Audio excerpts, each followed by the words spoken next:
Why did he take you as an investor if you were such a rookie? In the beginning, he didn't really want to meet me. And it was like, Casspi from basketball? Like, come on, dude. Like, what are you talking about?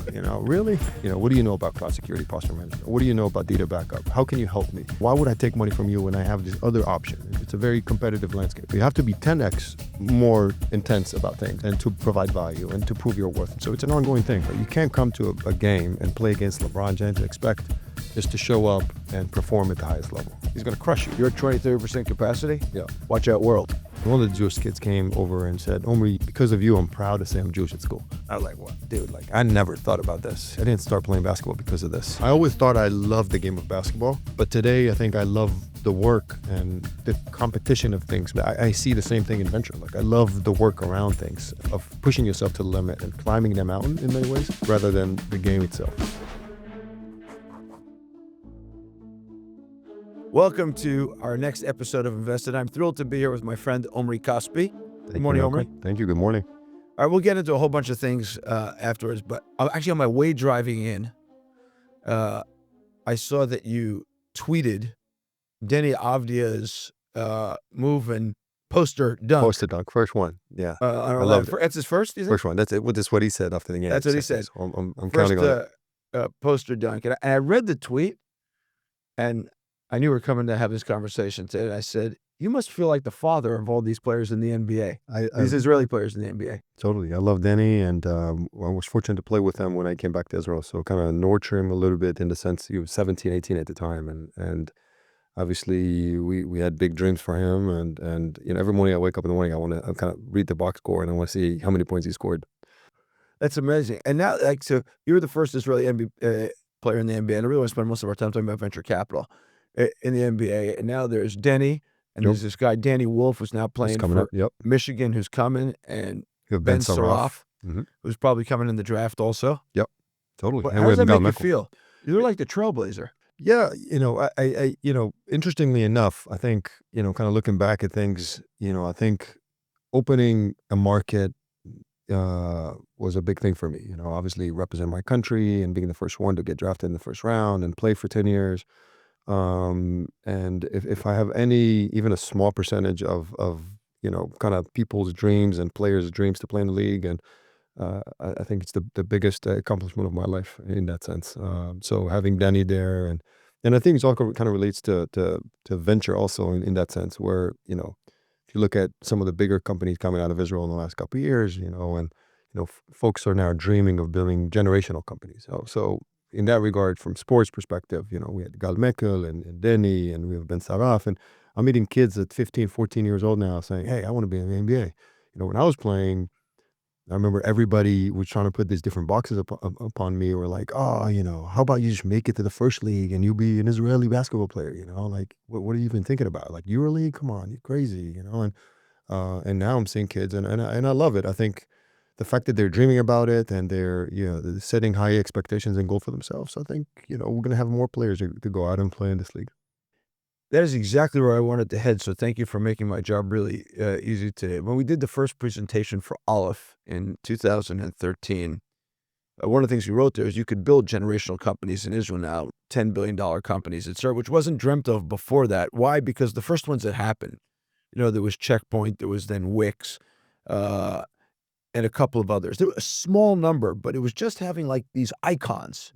You say, oh, if he can do it and he can do it, then I can do it. And I think what you just said about playing the NBA is the same thing. If Omri can do it, well, then Danny can do it. Totally. Ben can do it, and Danny can do it. Why do you think that iconography or the fact that somebody has done it first is so unlocking for other people? I think it's in a couple of different layers. I'm thinking about it a lot, in that regard. If we kind of make the resemblance to tech, it creates this dynamic where investors now also, if you take Wiz for an example, they've done it, and they scaled really fast, and so we've seen this playbook before, similar teams, big markets. So like, okay, so we can essentially kind of have the same argument for this new company, and then the founders are like, oh, I've seen Asaf doing it, so why he's done it this way, and so we can learn from the mistake that they've done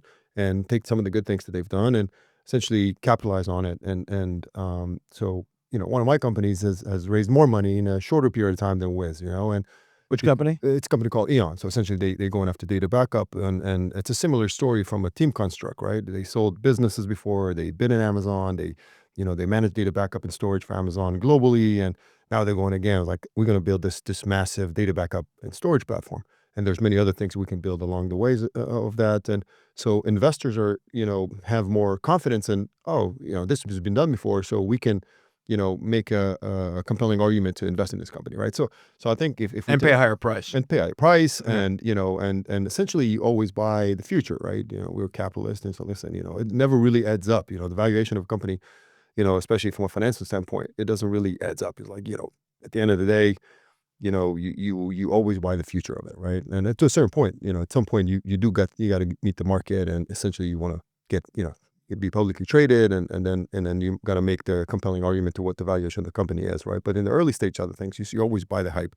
So it's also the same thing. Folks, I think, saw me and were like, oh, we have somebody there, and it's time for us to dream about these things, and we can practice. And one of the things that I try to do when I was playing is always come back to the summer, and essentially bring my coaches here, and have them train some of the younger guys, and share a little bit of my experience. And I think one thing that I'm really happy is, I think I want Danny to be a lot better than me, and I'll tell you a story. A couple of weeks ago, I went to Ichilov Hospital to visit That's a soldiers. local hospital in Tel Aviv. Local Yeah. hospital in Tel Aviv, yeah. So, I've done that a lot since the beginning of the war, since October 7th. I try to go almost essentially every Monday. And I saw this beautiful family with a baby, and, they just came out of the hospital, and they said, Omri, I want our son to be, as good as a basketball player than you, as you were. And I said, I want him to be much better than me, And I was thinking about it, and in that sense, and I was like, wow, so now we have Denny. So I really want him to be much better than me, So like, I really believe that, So I think the fact that Danny's there now and doing what he does, and I think he's going to inspire the next generation of basketball players. I want to unpack this for a second, because I think there's a lot of depth in this for entrepreneurs, basketball players, but in everything you do that requires both aspiration and excellence. And so I often wonder for myself whether the fact that I saw somebody doing something, what caused me to do it? Is it, oh, I now believe it's possible, so I can aspire for that? Is it that there is a playbook now? So there's a group of people around who have experience at this and can tell me what to do and give me feedback along the way.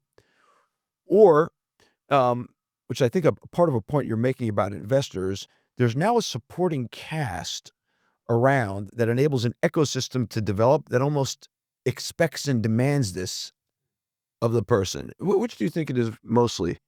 I think it's a little bit of both, all these different cases. I think for me, um, I don't know, even now in venture, I feel like a little bit of somewhat of a trailblazer in that sense. I'm the first basketball player to really start a venture firm from scratch. And There were football Yeah. players, by the way, way Yeah, back, in right? America. Ronnie Lott and Joe Montana. Right, right. I remember those guys. Champion Ventures, it was called. So from that perspective, for me, is like I always, wanted to kind of trail my own way in many ways. But I think that the fact that there is expectations now in the market, and folks have been there, have done it, and there's an ecosystem from all these companies coming out, and founders are coming out, and executives are coming out, and it's also, I call it modern day Zionism in many ways. I'm sure we're going to talk about it, but essentially, the fact that we have generations of companies out of Israel these days with hundreds and thousands of employees, and just the fact around that, from the businesses around it, and the supporting cast around that, and all that sort of stuff, it just really helps the country and the future of our country. One of the things I think is hard about the venture business, speaking as someone's now doing this 30 years, is that it's on some level manic depressive, right? It's like there are ups and downs and ups and downs, and the founders, not the venture guys, the founders actually have to push through. Do you find that any of your sports experience is helpful in that regard? Do the founders ask you about that? Absolutely, in many different levels. I think founders are, it's just like playing a game, and Danny had an amazing game last night.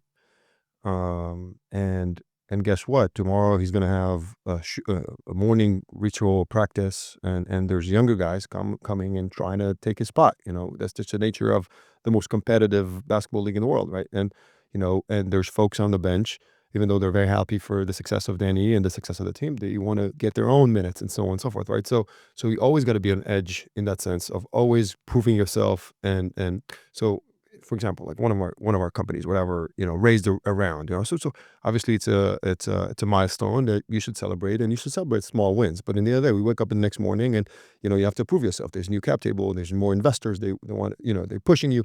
So I try to behave this way too, because if I can work and execute and deliver to my founders in the same tenacity and kind of obsession that they're doing to their companies, I think I'm going to be able to prove myself as an investor. I think one of the biggest struggles that I had early on, and I think it's an ongoing thing, is you come from sports, and it's great, and there's a lot of respect for sports, obviously, especially here in Israel, basketball and so on and so forth. But at the end of the day, it's like, Omri, it's still, there's a really, established venture capital ecosystem, and there's great investors. And like, what do you really know about this? What do you know about cloud security, posture management? What do you know about data backup? How can you help me? Why would I take money from you when I have this other option? And it's a very competitive landscape. So you have to, be 10x, more, intense about things, and to provide value and to prove your worth. So it's an ongoing thing. One of the things I've always appreciated about you, and I think it comes out in this last sentence, but I want to dig into it, is I think you have an unburning desire for excellence. Yep. Which doesn't ever stop. Yep. We can perform better on the basketball court. We can learn more about this venture industry. We can drive our founders better. But I can drive myself, in your case, yourself harder. We can do it for the country. And it's a relentless pursuit of excellence. Where does it come from? I don't know. It's a good question. I really don't know. It's not about the money, and it's not about fame. I'm, I think it's a pursuit to it's also like when you give it your all. I'm totally fine with the results. So I'm asked many times, do you miss basketball? Which is, it's a great question, right? Obviously, I played for 16 years. I played 10 years in the NBA, 16-year professional career. I was the captain of the national team, the captain of the Maccabi team for many years. And my answer is no. And I was fortunate to be able to walk away from the game without looking back. And the reason was that when I was 16, and obviously, trust me, I wasn't that smart at the time. I didn't know what I was thinking, but I promised myself, I was like, listen, Omri, you're going to play this game for hopefully going to be a professional. I don't know where it's going to take me. But the day you walk off the court and you walk away from the game, you're going to be total satisfied with everything that you've done. You gave it your all. You worked your hardest. You woke up early in the morning to lift and to shoot and to train, and you're going to do meditations, and you're going to do psychology and everything else. So you're going to walk away from the game comfortable knowing you gave it your all. So 3.5, 4 years ago now, I retired from the game, and I haven't looked back, and so when I look at venture, I was like, I want to do the same thing. I actually talked to my team, and I expect that from everybody on the team, saying, listen, in 20, 30 years, we're going to have a generational shift. And I'm going to walk away from venture, hopefully, right? I'm going to make it for 20, 30 years, and I'm going to be successful. We're going to be successful together and so on. But at some point, I want to be comfortable knowing that I gave it my all. So the next 20, 30 years, I'm going to give it my all. I know, but that's a great pep speech to the team. But there's something that burns deep inside. I'm trying to access it right now and try to figure out, where does it come from in your childhood, where you were raised, how you were raised. I think it's a pursuit to I don't know. I think it's a good question. I think it's a pursuit to be the best that you can be. I think God put us on this planet to do something and to do good for our communities, for our families. I want to be the best husband I can be. And I always tell my wife, I think the best friends, and I always tell my wife, if I can be better in any way, if you see something annoying you, like, I want to work on myself. I want to be better.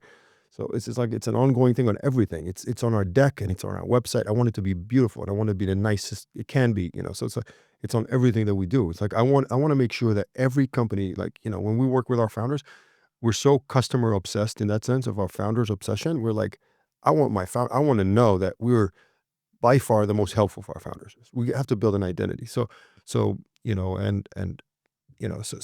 ongoing thing. It's sometimes hard, because you really push yourself always to the limit, but I want to be the best. And I think if we do that, the best I can be in our world, and if we do that, there's many other great things we can do to help our country and to help our different things.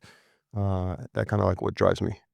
One of the first times we met, you were still playing ball. I remember you told me something, which was that you were buying real estate. I think it was in Ohio, Yep. if I remember correctly. And I said, "What are you doing? Right. Wh- Why are you buying real estate in Ohio?" And you said to me two things at the time. One is it's a chance to learn about business, and the second thing is I know I'm not going to be playing this game forever. There's something else in you, which is like I prepare for the future for the long term. And then when you first said you were going to get into venture, I go, "Oh, that makes sense." Actually, because you're a future thinking uh, a person, despite the fact that very few people have made, very, very, very few people, if any, have made that transition. What caused you to invest in real estate in Ohio um, while you were still playing ball?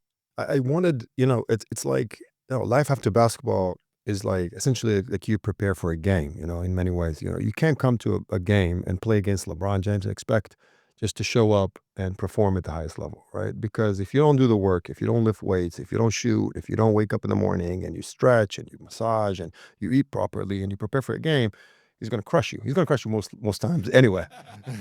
But even if you do all these things, right? But at the same time, if you do all these different things, or if like you box out to a rebound, like one thing coaches always say, don't look at the ball, go out and do the early work, right? Box out, put your body in the position and then go get the rebound. And then you can put yourself in position to get the rebound. It's the same way for retirement. If you expect, and it's even more drastic in basketball players and professional athletes, and many athletes, retire and they really find hard, to find themselves in life after basketball, right? So you have to do the work early. And one thing I tried to do at the time is to meet folks like yourself and folks in real estate and ask, questions and to pick their brain about different things and strategies and ask dumb questions and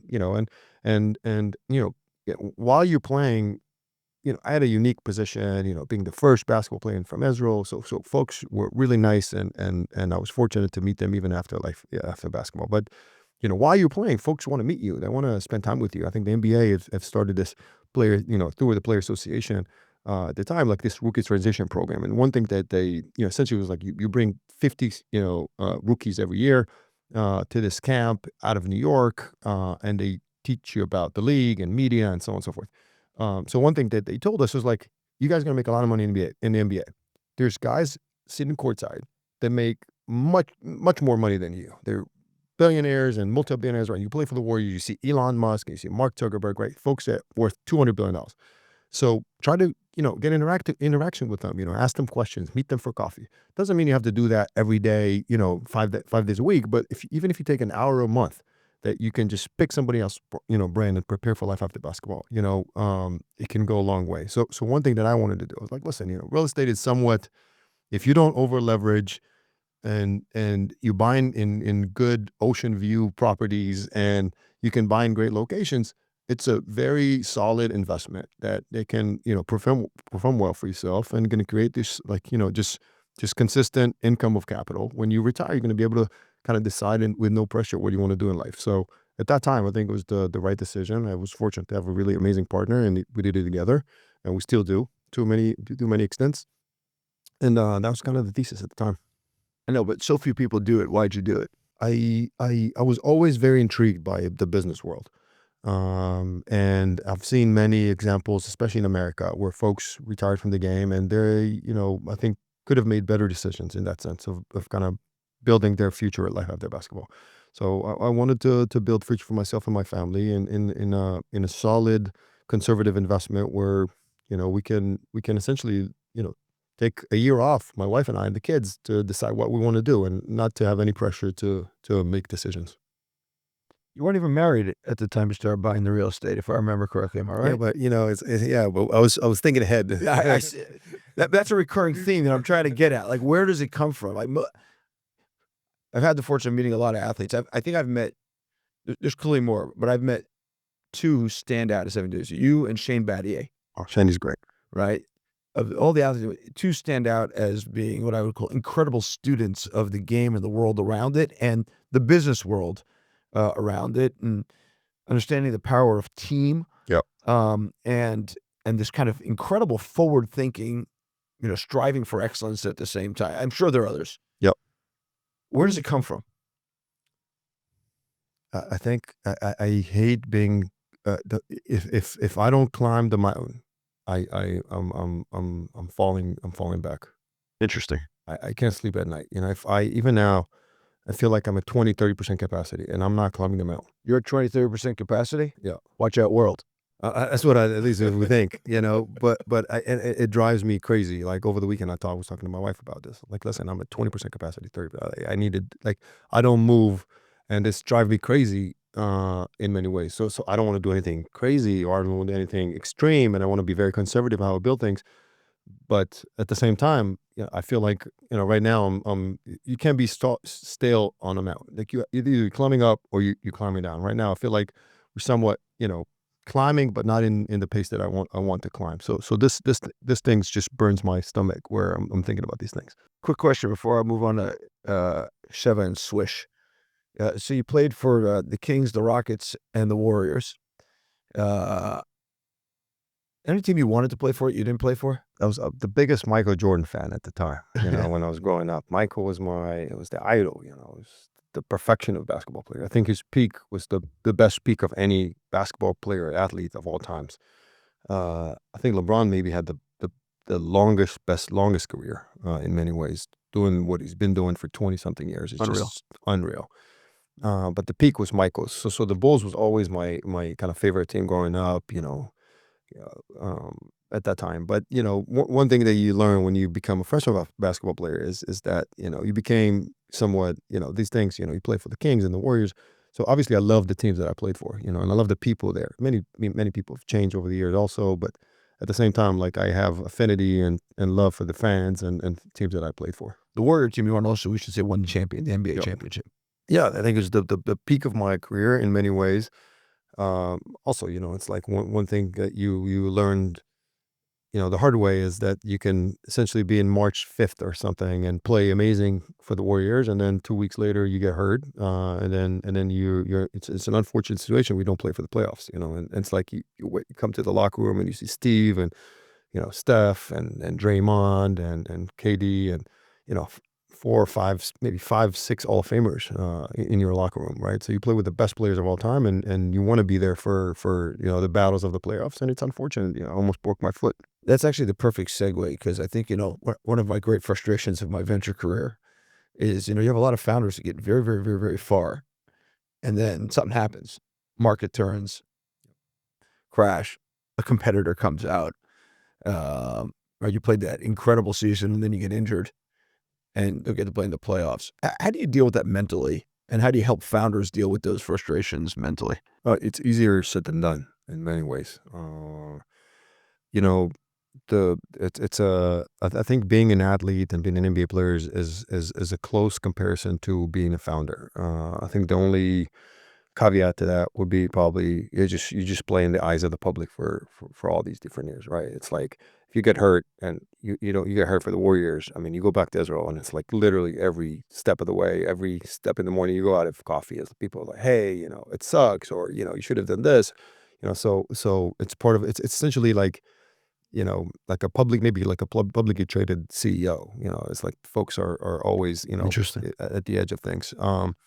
You know, One thing, I remember, sitting outside of Oracle Arena at the time, in Oakland. We used to play at the time. We played in Oakland before they moved to downtown San Francisco. And my wife was at home. My daughter was about, I don't know, 6 months at the time. And I just came out of a meeting with Steve, and Steve was really genuine in Steve Kerr, the Steve coach Kerr, of the yeah, Warriors, of course, yeah. So Steve Kerr was really genuine in the conversation with us. Like, Omri, I think you played really well this year for us. And I knew this kind of like was coming, because I wasn't able to play in the playoffs. I was 2 months. At the time, it was April 1st, I think, and the assessment was that I'm going to be out for 2.5 months. So essentially, I'm going to miss the whole playoff. So Steve was really genuine in the sense of like, Omri, I think you played really well for us, but Steph is hurt, and we're going to face the Oklahoma City in a couple of weeks, and we don't have a point guard, and we must have a point guard, obviously, right? So we're going to need to replace you with a point guard. And I remember, walking to my car, and like, I don't know, midnight, it was after a game, nobody was there, and I was, you know, it cracks you, it's like I was crying. I never shared that story, and I was like, wow, it's like you look back at Oracle, and it was like, this is the dream of every basketball player, right? You play for the best team of maybe of all time, and you're weeks away from the playoffs, and You want to be there. But then I you're trying to talk some rationale and things, and I was like, you did everything right. You prepared for the game correctly. You did your work. You never cut corners. You went to sleep, before the game at the right time. You ate properly. You did everything you can. So sometimes you just have to live with the results, and it's part of it, right? So if it wasn't the case, I'll probably have regrets. But I really gave it my all, and it just you have to live with the consequences. It's like you're shooting a three in the end of the game, and it's like obviously you want to score all of them, right? Or during the game, but if you put in the work, I'm very comfortable living with the results. I think there's an interesting parallel here to venture capital and to these startups that I want to put a fine point on, which is um, most of these don't work out.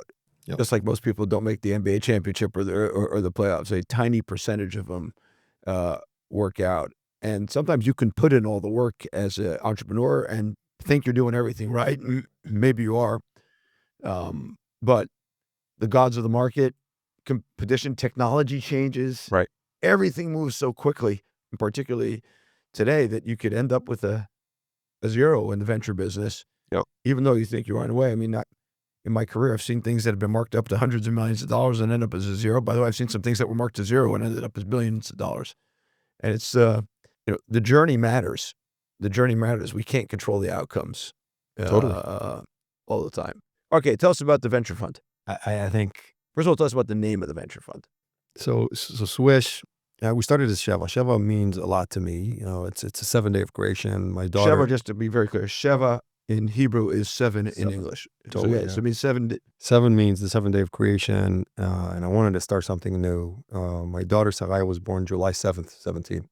I live on the street number 7 on the 7th floor, at Unit 27, and then my second daughter was born also. St was born in July. So 7 just I played for 7 NBA teams, by the way, too. So 7 just my number is always 7. So 7 really goes a long way with me. So this is kind of like the thesis for Fund One, and but at the same time, we wanted something more American. Obviously, we're based here and we do the work and we love our country, but we're very much America facing, and we wanted to do that. And I'm still very early in the process. I feel like we're somewhat leading in the second quarter in the game, but I've been to many games and I lost in the second quarter, right? So I totally that. But in finance, you want to be up and down, obviously. But I love what we do. I love venture. I think I've been through somewhat of an up, and I'm sure there's downs, and it's never not even an even keel. It's always there's ups and downs, and things go not going your way, and so on and so forth. But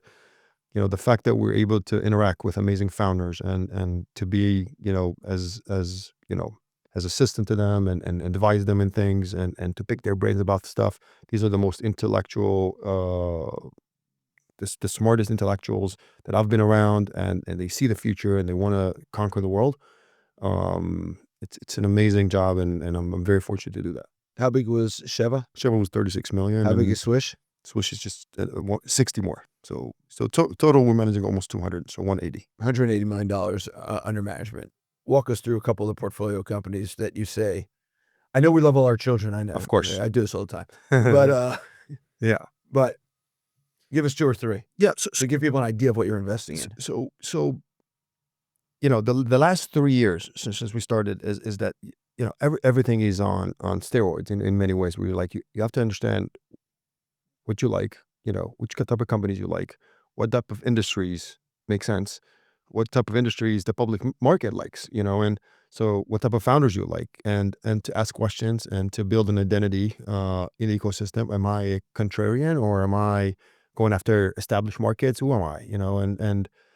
Um, so I think one thing that I challenged with, and I think was there's an argument to be made where you have to, especially coming from sports and my background, it's not like I grew up in the finance world and I worked at the Blackstones of the world and I got into venture and so on. Like I had to prove myself. But it has to also essentially build a confidence and trust between my LPs and mine and our founders and what we do. So I wanted to take a little bit more of a conservative route.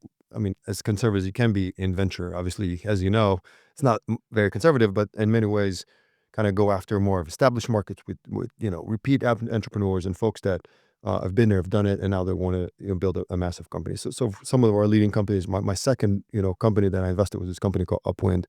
Um, First and foremost, we invest in people and founders, and I was fortunate to meet Amiram and his team when I was playing for the Warriors at the time, almost 10 years ago now, when they were running Spot.io, and they sold Spot.io for almost $500 million. So the whole team came together and they're like, we want to conquer the world this time. We built a business, we sold it for almost $500 million. Now we want to build a generational company out of Israel. So this was really my second investment where I was like, wow, this is what I like. I like working with folks that want to conquer the world. And I was fortunate to invest alongside great co-investors like Cybersecurity with Gili and Greylock at the time. And I remember in the beginning, it was literally, I'm weeks into this thing, or months into this thing, and Amiram is talking to Gili, and Gili's on the board, and literally after every call that he had with Gili, he had 20-minute debrief with me, and I was like, Amiram, tell me everything. What did he say? What works? What doesn't? Why is he doing this? So I'm a big believer in like this first principle thinking of like really understanding everything from the base, and I was able to challenge every perspective that I had on everything because I knew nothing, right? So I was like, why? How come? Who's doing what? Why is he doing this? How come he's doing this consistently? I want to be a consistent investor. I want to score 20 points, 9 out of 10 times. I don't want to score 20 points and then 6 points. Like, why is he doing this? How can he do this consistently? What do you look for? What do you need? How can I help? So all these different questions really helped to shape who I am as an investor. So Upwind is one. Now it's almost $1 billion business. I need to ask you a question before we run to the second one, which Sure. is Amiram, who I don't know. Sure. Why did he take you as an investor if you were such a rookie? Yeah. He saw something different, I think. It wasn't obvious at all. And we But really he could have chosen anyone as an investor. Totally. Yeah. Right? No, I think he had the time, he had 8 term sheets from 8 term different sheets. records. Okay. So But he 8 term chose you. Yeah. I think Amiram bought into an ad-lead mentality and winning mentality where he knew at the time that I'm going to do everything I can to help his company and myself win. It wasn't obvious at all. And actually the following company, they were somewhat, in disbelief. They were like, why to take your money, really? I mean, I know you for a few years, but we don't. And so why take your money, right? And it was a very fair argument. I never looked at it in like, oh, it's disrespectful, and how come they talk to me like this? I'm Omri Casspi. I was this, that, and the third. Never, And I was like, that's an argument which is something that I need to address, and I want to address it properly. And I need Amiram to say Omri was 10x everyone else in the capital from the help he helped me. There's other things that I can't do at the time, especially that Gili can't. But Omri's going to be with me in America, and we're going to trial and error different things, and we're going to do events together. We're going to introductions to CISOs and so on and so forth. And kind of one thing led to another. So this company, obviously, Elon is one of our leading companies. That's Ophir Ehrlich's company. Ophir Ehrlich, backup. And data backup storage. I remember listening to the pitch for the first time. I met Ophir way before they started the company, right? So I wanted to do my legwork early and build an identity and relationship with them. Ophir was very vocal in the ecosystem. He's an active angel investor. So we started to build this relationship. And, when the seed came around, Elon had, I don't know, 20 term sheets. Everybody knows. Like, it's a massive market. These guys know it better than no one else in the world. And there's some things that I should have done better maybe at the seed to really properly get into it. And we've done DA, which is also not very typical to what we do. We usually do the seeds.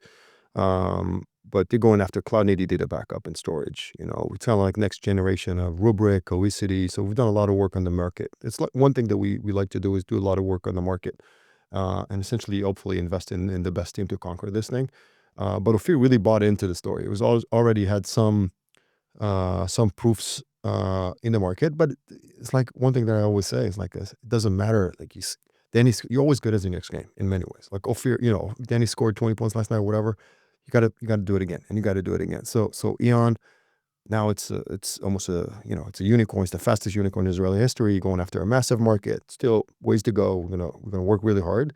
But I'm obviously very bullish and excited. So I asked Elon Arvatz, who Of course, has been on the podcast. I said to him like, "What's something you want me to ask Omri?" And he said, ask him what he needs to overcome in particular to get founders to take his money. What are the big objections to taking your money? So Alon Arvatz sold Insights, and then they started Point Five. I remember meeting him for the first time. You know, I love him very dearly. Like we've been together for almost 2 years now. As been as an investor and been on his cap table. I'm on his board. But Alon was somewhat he in the beginning he didn't really want to meet me. He was like, Amiram introduced it to him, and Amiram was like my founder. Like I've crushed it for him, and it was like, Casspi from basketball. Like, come on, dude. Like, what are you talking about? Really? Uh, what does he know about cost optimization? What kind of, like, we have other options. We sold the business before. We know, So he was, and I remember I was like, Alon, like, you just give me, just put me in, coach. Like, I'm ready to rock and roll. Just put me in. Like, I'm ready to take the battle. And I didn't get the ownership I wanted it at the time. But I was like, it doesn't matter. I'm just going to continue to build and continue with the reputation. And if you prove this for these founders, especially like guys like Alon and his team, they sense, they sense success, and they sense, weaknesses, and these guys are good, so if I prove it with these guys, I'm going to be able to kind of build the next, thing. So I think at this point, we just going to have to continue to prove that we can do it consistently. I'm fascinated a little bit by the last 5 or 7 minutes of this conversation, because one of the questions I was going to ask you coming into this was, how's it possible we haven't invested together? Right. But I think I now understand, by the way. Tell me why not? Which is, I personally, the fund does, but I don't do like cyber investing or infrastructure investing. What you described as conservative markets, I'm not sure is conservative, but it's where Israel's really been traditionally Yes, sir. good at. I've kind of gone the other way. I'm a super contrarian. Yep. And I've gone the other way. And so there's a gulf between us. So we're going to have to close that gulf so we can invest together. Yep. We'll talk about that. But you then also said that it's like, I want to score 20 points a night consistently, Yes. and every night. And it made me wonder, there's like a story about you from going back to basketball, but I think it's relevant for this, which there's like some night, I think you scored 36 points. It was a career high. You were like trading threes with Steph Curry. Yeah. I don't remember that game. You don't remember that game? But like, in my own investing style, give me one of those 36-point nights. Not that I'll ever hit 3-pointers, but give me one of those 36-point nights. And if I don't do consistently, it's fine. Like I'm a 50% zeros guy. Wow. And It's tough. a 50% zeros guy. Yeah. But if it hits, I want to lemonade it. Now, you may have both. You may be scoring 20 points a night and having Ophir Ehrlich do the fastest unicorn ever. So, you may be the OG, right? But I think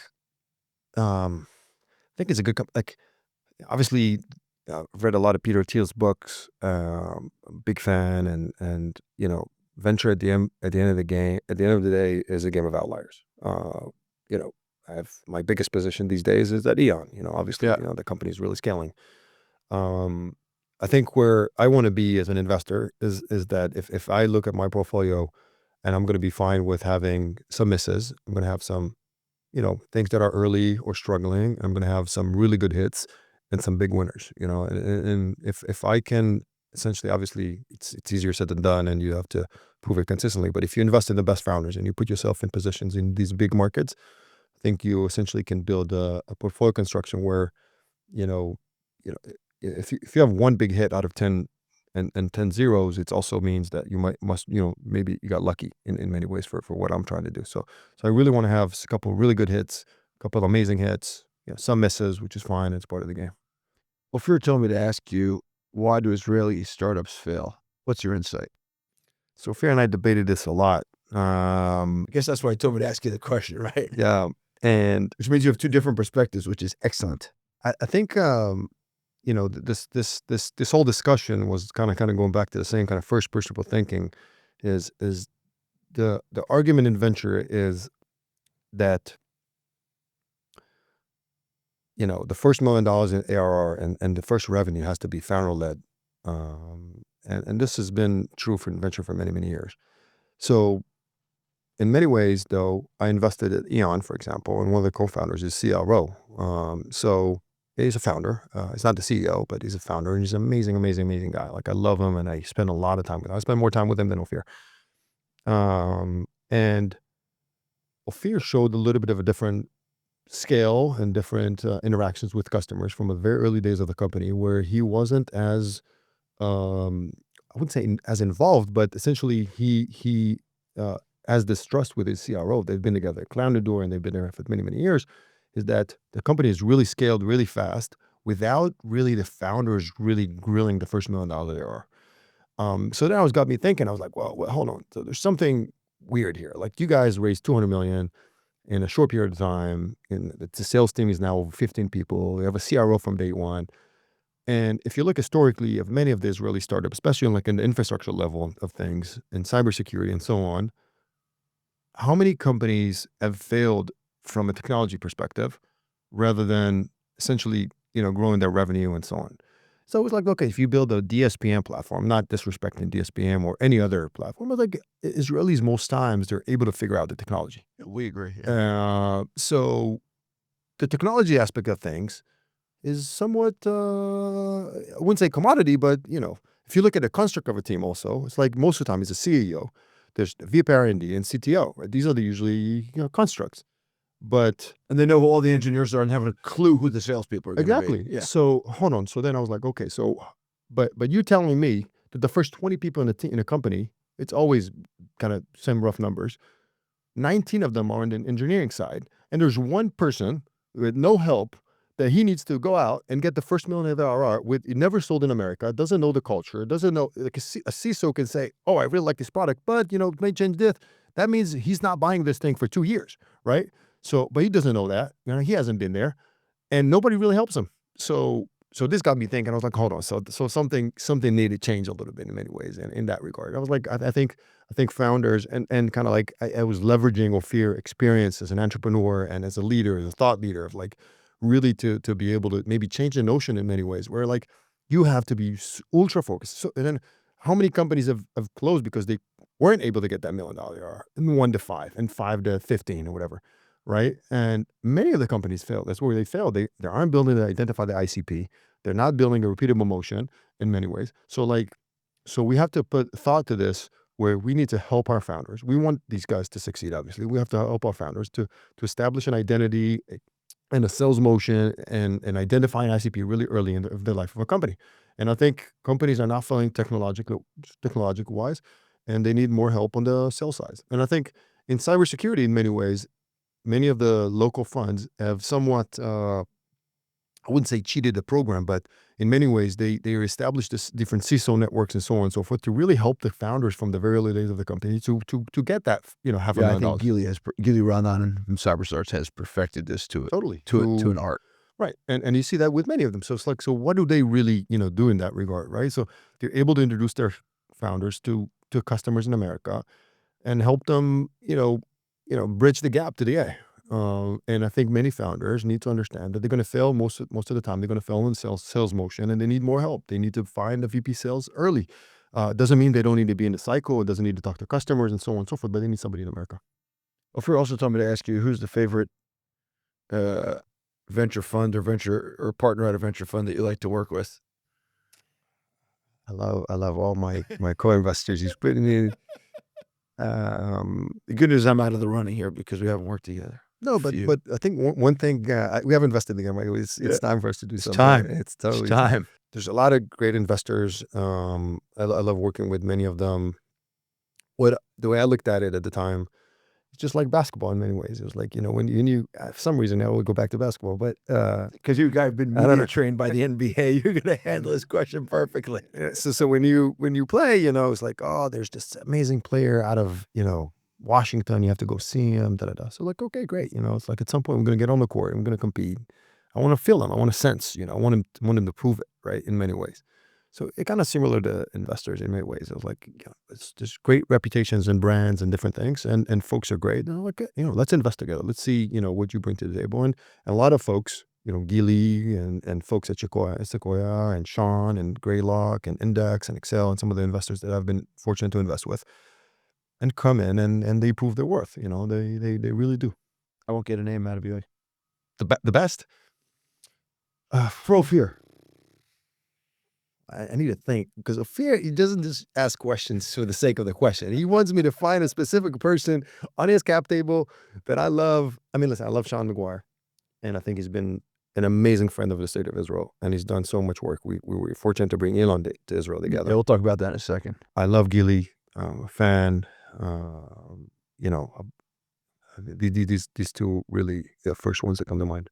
Our mutual friend and your former agent, Stephen Human, who's a great guy. I love him, of course. He asked how did it feel to be embraced by the communities, which I assume he means the Jewish communities in the U.S. Yep. And he said, which I'm aware of, that when you got to the U.S., you began a spiritual journey. Totally. Also, tell us about that. Yeah, I moved in as a 21-year-old right after the army. It was very important for my family and I to serve in the army. My father was in the Imam, my brother was in the army, my mom was in the army. Your mom was the anti-terror unit of the That's military. right, of course. Yeah. And it was very important for me. So I moved in as a 21-year-old, and I wore it across my chest. I'm from Israel. I'm Jewish. I'm proud of it. I think the proudest moment I have was, I think it was like 2014, 2015. I was in Boston. I did this summer camp. In summer in Boston are beautiful, and I went to the camp and had a bunch of, not just Jewish kids at the time, was some sort of a mix. And one of the Jewish kids came over and said, Omri, because of you, I'm proud to say I'm Jewish at school. I was like, what, dude, like, I never thought about this, I didn't start playing basketball because of this, and I was so fortunate that the game, it's taken me in so many different ways.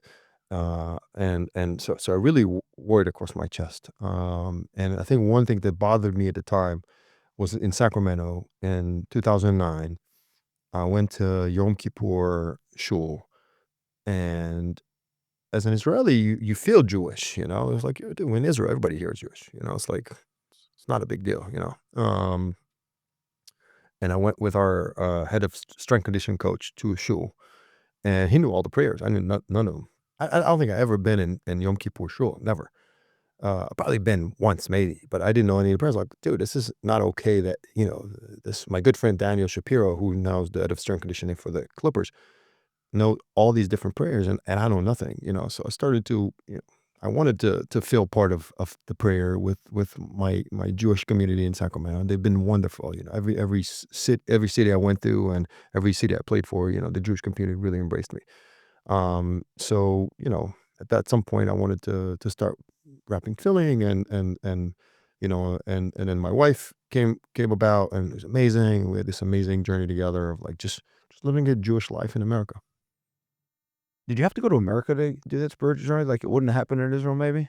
I don't think, it's a good question. I don't think it would happen natural here for some reason. It's just weird. I don't know. But it kind of went out of Israel to become more Israeli in many ways also. Explain. I think, being in America, you understand the value and the magnitude of our country and our people and our history and our culture and our, in many ways, I felt like at some point I'm losing Omri, in many ways of living in America.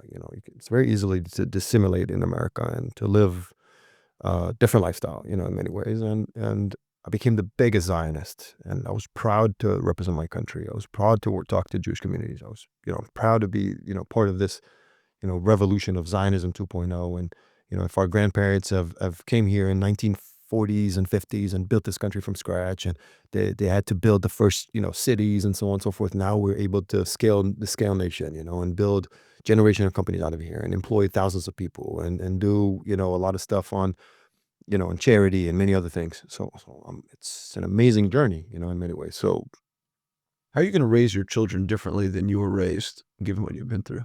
Wow. I think my parents have done an amazing job raising us. Yeah, we agree on that. Yeah. Yeah. And you have siblings, right? You have two siblings? I have an older brother and a younger sister. Right. And I think we always was raised to love our country, willing to die for our country. Family is something that is very important and part of our identity. I think where things change a little bit is now that, I grew in a middle-class family. My father was in the army. My mom was a school teacher, so you have more means and things that your kids, have that you didn't have maybe in many ways. But it's also true that we live in different times, and, So I think if you can teach them to be as modest as possible and to cherish everything that they have and to work on their manners and to do all those different things, you can create amazing kids and children. And we have an amazing generation. I think, and we've seen that since the beginning of the war. It's like, listen, we bash a lot of our younger generations, and look what they've done since the beginning of the war. These guys are heroes, and Yeah. I think it's our responsibility now to address this and build the next generation of kids. I've written before that people thought this was the Instagram generation. It turns out it's the Insta-hero These generation. guys are heroes. The kids are heroes. What's changed in you since October 7th?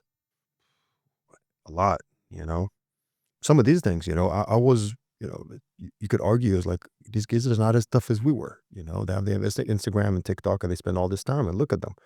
I'm very proud, and a lot of times I saw this different, like an interesting quote where one of the soldiers that got hurt in the first day of October 7th was saying, I'm an hero, right? And it's like, I'm a soldier, I'm a wounded soldier, I'm an hero. He's like, but many of my friends have continued to fight since. These guys are also freaking heroes, man. Like, these guys been doing it for 400 days, 500 days, almost 2 years now, year and a half, right? So, but, they might not get the same recognition if somebody got hurt, but he was actually saying, it was like, listen, these guys are the real heroes. They continue to battle. They continue to deal with mental things and get hurt and see many of their friends fall and get wounded in the battle, right? I'm out since October 7th, since October 8th, right? So all these guys, so it's part of, look at this amazing, people that we have here, they fight, I remember the first few, I was going to Ichilov Hospital, which is a local hospital in Tel Aviv, every Monday for the first 6 months of the war. Literally, in the beginning, it was like every day. And then after like 2-3 weeks in or a month in, my wife was like, Omri, you're taking too much. It's like, you're just going every day and you're crying, you're sobbing with the families. And then it was soldiers, and the beginning it was like mostly families and so on. So I started going every Monday. But I go in and talk to this 26-year-old, 28 years old, the father with 2 kids who's wounded. There's this, like, these guys, you just want to kiss them and hug them. And you're like, these guys are amazing. These guys are amazing, dude. Like, I didn't think we're this amazing. Suddenly you get exposed to this, like, strength of the fact that we had 350,000 people that, joined the army in the beginning of the war. It's like people from all over Australia, the US, all these people flying. Oh, we're going to show that we're coming. Even though we didn't have an existential threat, we're going to come and we're going to show the world we're here if something happens. That goes a long way, dude. Like, this really touched me and the strength of our people. And I love our country. I'm everybody at Swish, everybody we do, every investor, we're long Israel, big time. For good reason. So we had that meeting together that we were both at with Elon Musk and the Prime Minister. Yep. You were involved in bringing Elon to Israel. What was the spark for that? At the beginning of the war, there's like this talk around Elon about whether he is a Zionist, he loves Israel, he loves Jews, he doesn't love Jews. I was like, there's no way we can afford losing, the modern day Einstein of our lifetime. This guy is like nothing else. Nobody, running just everything he's doing. 8 companies at the same time. Talking about generational companies. This is the generation of the generationals at the same time. Like, there's no way, especially now that he's the owner and runs the biggest, most influential tech platform in the world, on an ongoing basis. So I texted Sean. I was like, Sean, let's bring him to Israel. And I didn't know Sean at the time. Oh, you didn't know Sean? No. We had this group chat that we were together, and I was like, Sean, let's bring him to Israel. I was like, how can we do it? We'll get him an official invite, but let's bring him here. So this was like the start of the conversation. And we talked to his chief of staff, and everybody came, and he was here for 12 hours. And I think it made a big impact on him. And the fact that, he was able to go to the kibbutzim around Gaza and see it firsthand. It was a very rainy day, so we weren't able to really walk the kibbutzim as much as we wanted to. But the fact that he was there, and then went out to the Knesset and met with the prime minister and Benny Gantz and the president and other elected officials, made a big lasting impact on him. And there's many things that he's involved with behind the scenes of helping and establishing and assessing and everything else to the state of country. And I think he made him the fact that he was at the New York Times event the following day, I think it was, that he showed the dog chain of the family of the Ostriches. I texted my wife, I was like, that's it. I can retire happily. I'm done. Forget basketball. Forget the venture career. I can retire. Listen, I'm very thankful for that visit, because I wrote this long post in Hebrew defending him, because as you remember, Haaretz came after him, that doesn't like Jews, etc. And if anyone, he tweeted in Hebrew, Yeah. a verse from Proverbs from Mishlei. The Hebrew tweet heard around the world. Thanks, Elon. Do you ever feel anti-Semitism in the NBA? To an extent, but in many ways, 99% of every interaction I had in America was amazing. I had one incident in Paso. I think it was like the Jewish New Year at the time. I was in Israel, and something in Sacramento. Somebody wrote a swastika on my mural around town. We had like these different murals on town of the players. Somebody swastikaed it, but I can not say listen. The community in Sacramento was so lovely, so amazing that this like one incident had no impact whatsoever on me or anything that I've done with the community. I want to go back to um, not the Elon visit per se, but this notion of iconography, which is that more and more today, because of the power of social media platforms and how fast things happen. One is everything's done in public at this point. Like even the startup Ophir Ehrlich and Elon is everyone knows it's the fastest growing. And what happened with Wiz and the $23 billion and Elon coming Yep. To Israel and Denny's, everything happens in the public eye. You're someone who's lived in the public eye. Yeah. How do you think that changes the way people behave, founders behave, politicians behave? You spend a lot of time with politicians too. They like you. I think for me, I can personally, I think he made me for the better in many ways, because you start thinking about every little thing you do from a very young age. And I've made mistakes, and I said things that I probably shouldn't, and so on. But you start thinking about different perspectives that might, everything can essentially, people can translate it in different ways. So you want to be very precise at what you do, and it can affect many people from different, perspectives of the aisle. So for myself, it made me, made me for the better. Why'd you start a podcast? Good question. What's the podcast called again? This is the Omri Casspi podcast. The Omri Casspi podcast. For some reason, catchy name. I was living in America, and it was a very common thing. A lot of players have done it, and in Israel, I was like, oh, nobody's really done it at the time. And so I wanted to have different perspective on my podcast, and I started it when it was during COVID. So everybody was at home, and I was like, oh, let's just record this thing and put it out there. And I was fortunate it became somewhat popular, and we won, I think, the number one podcast in Israel in 2020, 21, 22. So I loved it. At the same time, when I retired, I wanted to take a total shift and focused, my 100% into venture. And I was like, there's nothing that can distract me from what I'm trying to do and what I want to do. And I really, put my hand down to work. I still feel like that in many ways, that I still want to continue to put my head down and continue to work, and only lift it when I'm start getting results and real results in many ways. But, it's just the mentality that I have now. So I just enjoy my quiet and being away from the public, of the public. DPI, not TVPI, right? Totally. And, do you go to basketball games? I don't. I haven't been to a Maccabi game since I retired, so for almost 4 years now. Yeah. Do your kids I go to play NBA. sports? My daughters, they're young, so my oldest, 3 daughters, right? So I have two girls and a boy. 2 girls and a boy. So Okay. Michael is 3. He looks like a 7-year-old. Good name, man. For some reason, yeah. So he's 3. I appreciate that. Thank you. I love it. So he's 3 looking like 5, maybe. Yeah. So Sarai is 7, Esther is 5, and Michael is 3. Michael is kicking things and throwing things, and he's Even my less athletic kids kick things and throw things. By the way. he creates havoc at home. Yes. Very different than my girls. My girls are starting into it. They play tennis a little bit. They dance. They're cheerleading. They have all these different things and programs after school. So I'm giving them their time.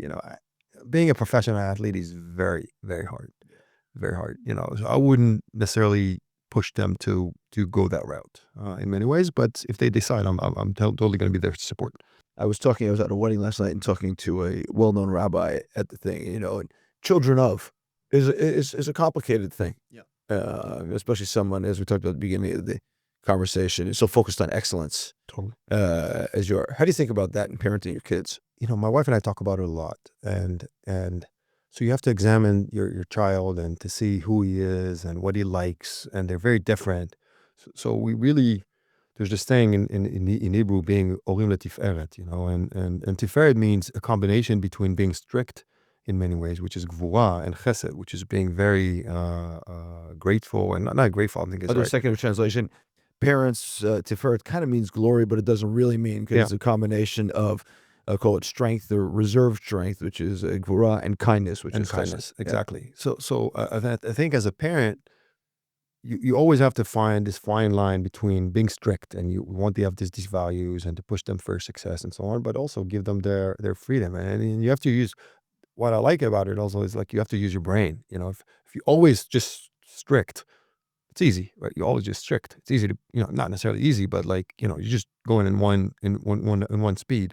And if you always just not strict or being kind to your kids, it's also easier because you're going on one speed. But if you decide at some point, this is a line and I'm not allowing nobody to cross, and I want to be more strict there. And sometimes I want to be more kind with them in many different other areas, especially kids of these days. You want to be a little bit more kind in many things. Um, but I want to hold them for a very high standard. And I think kids want to be pushed in many ways. Like I want to push them for excellence, but on the other hand, I don't want to put pressure on them in many ways. So like I told my daughter first day she went to school a year and a half ago, she went to first grade. I was like, Sarai, I don't care about the results. You're going to go to class, you're going to have a math exam. I don't care about, like, I want to know that you've done everything you can and you prepared your homework and you studied for the test. Whenever it comes in the test, I'm going to be totally fine with the results. You might be the smartest kid, you might be going to struggle. I'm totally fine with the results. But as long as I know that you did the work. And I think they appreciate that. A lot of times, like, you're trying to put more focus on the result. Like, I want you to succeed. You have to succeed. But, Can't always control the outcomes, like we were talking about before. Not in Totally. venture, not in basketball, and Totally. not in Totally. school. But I'm going to be totally fine if I see you coming in from school, doing your homework, preparing for everything, doing everything the right way. We're going to live with the results. So it gives the kid even more, like, just a freedom of thought of like, okay, I don't. Few finishing questions. What's something I can't find out about you on Google? I've been in the public eye for 25 years, so it's, I think we You don't even have one gray hair to show for it. How's that possible? I don't know. But I think we touched many things. I think nailing down on some of the things that what makes me tick and what makes me go is something that I really never ever thought about as much. I always thought I loved the game of basketball, but today I think I love the work and the competition of things more than I love the game of basketball. And I love the game of basketball very dearly. Uh, but I see the same thing in venture. Like I love the work around things, of pushing yourself to the limit and climbing the mountain in many ways, rather than the game itself. Who is somebody in this space or elsewhere that you want to say something kind about? I think they deserve recognition Um, I think in my any sphere. yeah, I think my founders, to be honest, many of them took a gamble on me in the early days. Some of them had more proof in the pudding to show for, and and you know, I'll tell you an example. Like, I've founders. It's like when you walk into the Warriors locker room, think of Steve. You have Steph Curry on one end of the spectrum, and then you have Draymond Green on the other. Both of them are all famers, first ballot. No debate. Draymond is probably the smartest player I ever played around. He has this X-ray vision of everything, and he just can translate different things on the basketball court. No other. First ballot Hall of Famer, the best defender that I've played around. KD is somewhere in the middle, right? He's a little bit of a heart like Draymond, but he's also, you have to talk to him in a certain way. So when I look at my founders, like, you can't talk to Steph the way you talk to Draymond. Draymond, you have to go right at his chest. It's like, Draymond, you're not playing great. You need to play better. Steph, you do that to him, he might take a step back and he might not respond the same way. So like the same way I look at my founders, like, okay, so I have Amiram on one end of the spectrum. Like, Amiram is a heart. Amiram is a pusher. He's going to drive everything through everything. Fear's in a different part of the spectrum. He's more of a general, right? He's running a show. He's an amazing presenter. He's ultra. I mean, obviously, both of them are intellectually smart at the highest level, right? But you have these different things, and so there's things that I can pick Ophir's brain around, and things I can pick Amiram's brain around. Like, and they all, I feel like they're very, they want to give back to me, and they're willing to, and Elon in the middle for all this. Elon is a generalist, like he's running like a general. So I'm fortunate to invest in these guys, and they spread the word for me, and they give me credit for things. Sometimes I'm not deserve of. and they help me shape, myself as an investor in many ways. I think it's an important point, by the way. People are different in general. Partnerships with people are different, how you communicate with them. And people with extremely high capacity and high aspiration and high performance Yep. are extremely complicated people that need to be Totally. dealt with differently. And that's very similar, I guess, between Totally. sports. What do I have to do to get Omri Casspi to invest alongside me? You just have to show me something, Michael. You have your own thing, and people. I need to put a camera outside of Aleph and see who's coming in to start calling. Michael, I want to invest with you, so you show us give us some room to invest with you. But obviously, I've been a fan from afar, and I'm fortunate to call you as a friend as well. I was able to pick your brain before I started venture and during my basketball career and doing many things. And in politics and Elon, everything you've been doing for Israel. So Thank you. It's very kind of you. But I want to invest alongside of you now, so I'm going to have to fight into your deals. We'll do or develop different tastes. I don't know. Thanks, Omri. Thank you so I much. appreciate it. If you enjoyed the podcast with Omri Casspi, please rate us 5 stars on Spotify or Apple Podcasts. Subscribe to the YouTube channel. Do all those things you're supposed to do to spread the good word. Thanks, Omri. Thank you very much.